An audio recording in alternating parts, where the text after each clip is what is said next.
Hi, St. B's. Happy Wednesday, and it's good to be able to check in. I'm sitting on the porch of the church. There's St. Bartholomew with somebody's put a mask on him, and I am in my cassock getting ready to go in and say the Mass for the Feast of the Most Precious Blood of Jesus. And I wanted to take just a minute to check in with you, particularly this week, about you've seen some emails from me regarding what I'm calling the Listening Project. For the next 5 weeks, I'm inviting us to listen together to voices that we may not always hear at St. Bartholomew's. Voices of color like Jamar Tisby's, who wrote The Color of Compromise, a book that we're going to use to listen to. Or in 2 weeks, the voices from the beloved community, our Diocesan Commission on Racial Reconciliation, we'll listen to them as well. But so for 5 Sundays, we're going to listen and then talk about what we've heard. We're going to read a book, listen to voices, and then just talk about it.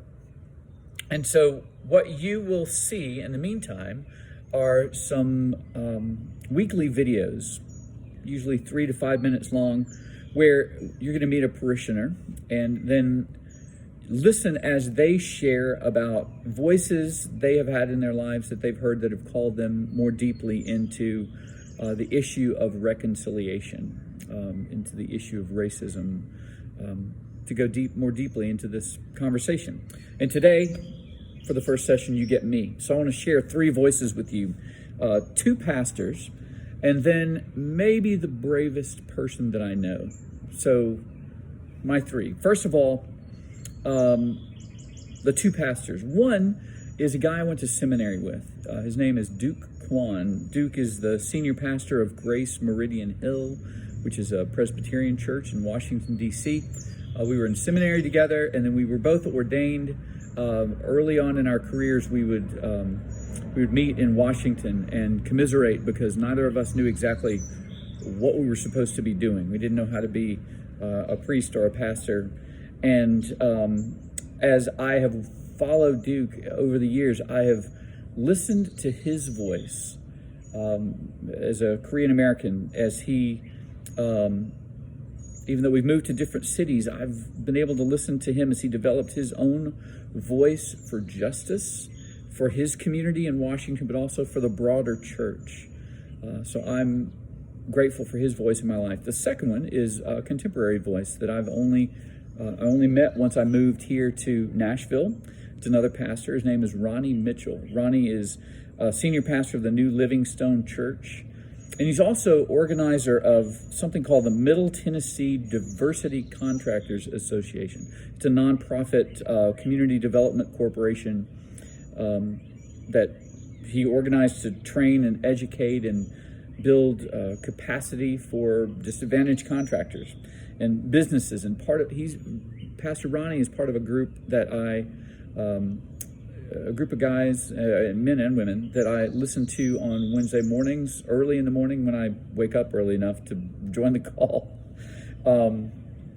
And from his deep bass voice, I've heard him talk about what it feels like to love a city, to love a community. And then for over 35 years, he's been the pastor of this church, and the need for work around the economic realities that face people of color in Nashville, for the need for there can be reconciliation on a lot of fronts, but until we deal with economics, we're still going to have a difficult, broken system.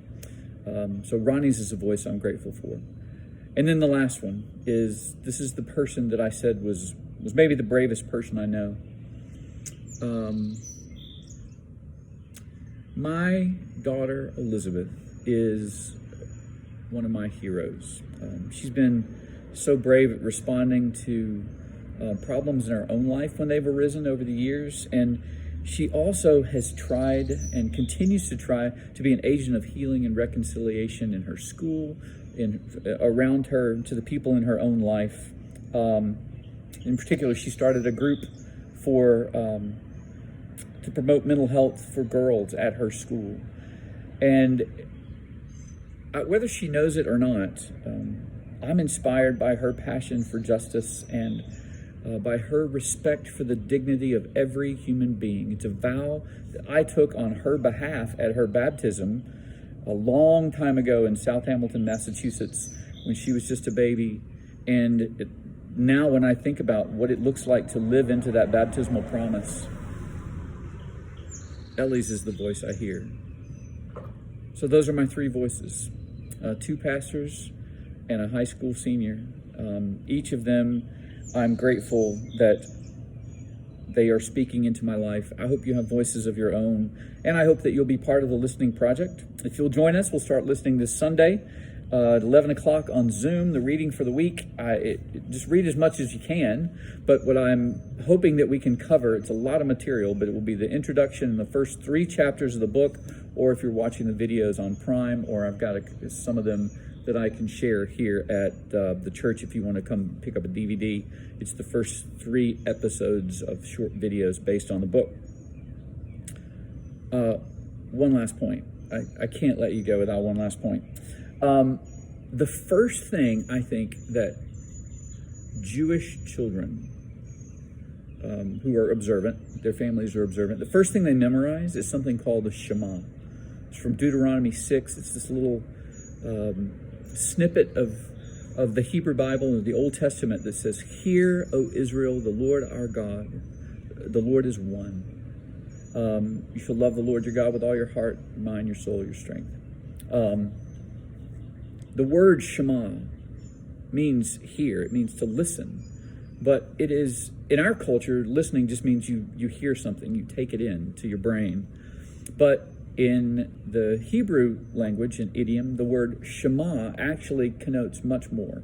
It's not just to hear, but it's to do something about it. It's to hear, and then also to obey, to do what's asked. And so, as St. James says, I want us to be hearers of the word, doers of the word, and not hearers only. So for today, and for this season of life at St. Bart's, I'm praying that God will give me, and that God will give us ears to hear and hearts to obey. I hope you have a good week, and I hope I get to see you Sunday. God bless you.